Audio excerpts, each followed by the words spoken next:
दिल में प्यार के बिना अगर आप खुद को जीवन के किसी पहलू के हवाले कर देते हैं तो आप एक व्यभिचारी हैं, है ना? कोई भी इंसान जो अपने किए हुए कामों के नतीजों को खुशी खुशी स्वीकार करने को तैयार नहीं है, वो बस एक मूर्ख है, क्योंकि आप अपने शरीर के या भावनाओं के एक पहलू के आगे झुक गए हैं। So here we are.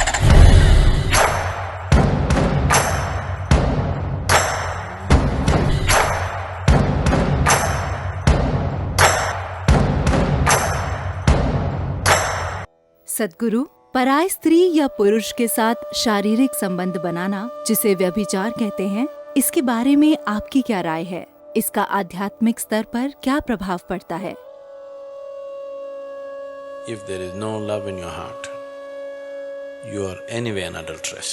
अगर आपके दिल में प्यार नहीं है तो आप व्यभिचारी ही हैं। अगर आपने ऐशो आराम के लिए खुद को जीवन के किसी पहलू के हवाले कर दिया है, जरूरी नहीं कि वो आदमी हो या औरत हो, दिल में प्यार के बिना अगर आप खुद को जीवन के किसी पहलू के हवाले कर देते हैं तो आप एक व्यभिचारी हैं, है ना?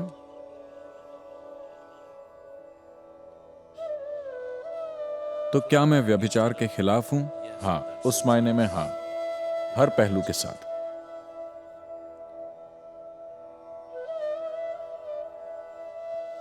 लेकिन अगर आप उस बारे में बात कर रहे हैं जिसे समाज व्यभिचार मानता है,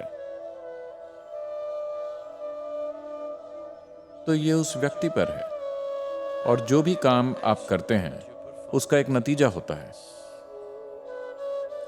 लेकिन अधिकतर लोग जब नतीजे सामने आते हैं वो उन नतीजों का सामना करने को तैयार नहीं होते, लेकिन उन नतीजों का सामना किए बगैर ही वो ऐसे हालात चाहते हैं जिनका वो मजा ले सकें।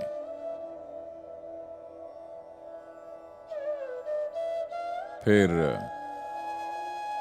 Anybody who is not willing कोई भी इंसान जो अपने किए हुए कामों के नतीजों को खुशी खुशी स्वीकार करने को तैयार नहीं है, वो बस एक मूर्ख है।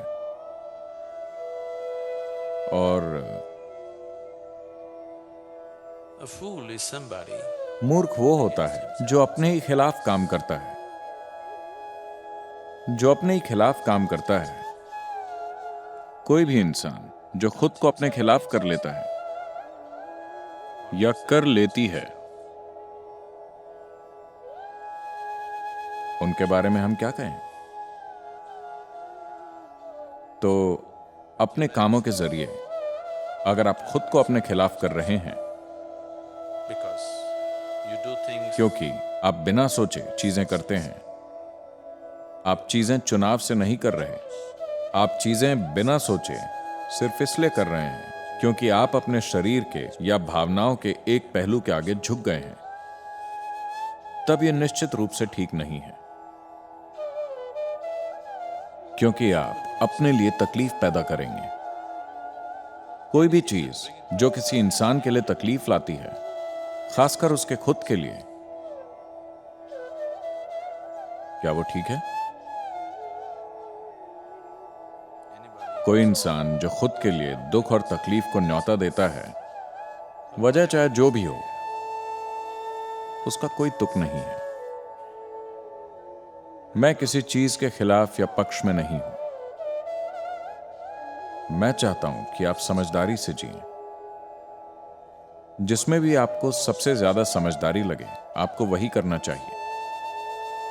क्या ये गलत है, क्या वो गलत है, मुद्दा ये नहीं है। क्या आप अपना जीवन समझदारी से जी रहे हैं? सवाल बस यही है। or are you a slave of something? या क्या आप किसी चीज के गुलाम हैं और मेरी सहमति लेने की कोशिश कर रहे हैं अपनी किसी बेवकूफी के लिए? नहीं, मैंने न तो किसी काम के लिए मंजूरी दी है और न ही नामंजूरी दी है। As long जब तक आप उस बारे में समझदारी से बर्ताव कर रहे हैं जो आप कर रहे हैं। नासमझी भरा जीवन पाप है ना? अगर आप समझदारी से जीते हैं,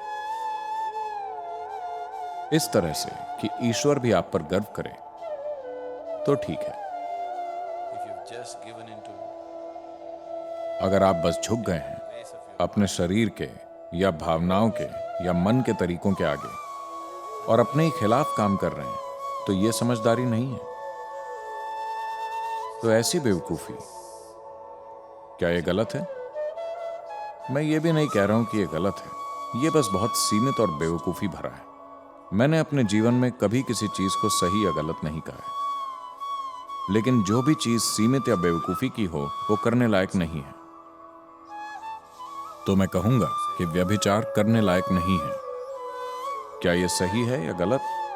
मैं कौन होता हूं जीवन की किसी चीज के बारे में फैसला करने वाला? मैं जीवन के बारे में फैसले नहीं सुनाता। But it is stupid and limited. लेकिन ये मूर्खतापूर्ण और सीमित है कि आप अपनी खुद की तकलीफ का कारण बने। किसी ऐसी चीज के आगे झुक जाना मूर्खता और नासमझी है जो आज सब कुछ लगती है और कल आपको बेवकूफ जैसा महसूस कराती है ना?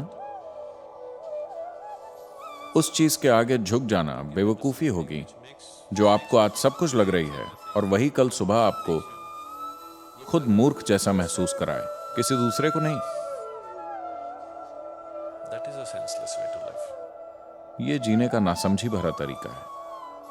आपको इस तरह से जीना चाहिए, इतनी समझदारी से कि देवताओं को भी आपसे जलन होनी चाहिए। अगर आप इतनी समझदारी दिखाते हैं तब आपके जीवन में कुछ सही या गलत नहीं है। अगर आप में ये समझ नहीं है तो आपके जीवन में हर चीज गलत है।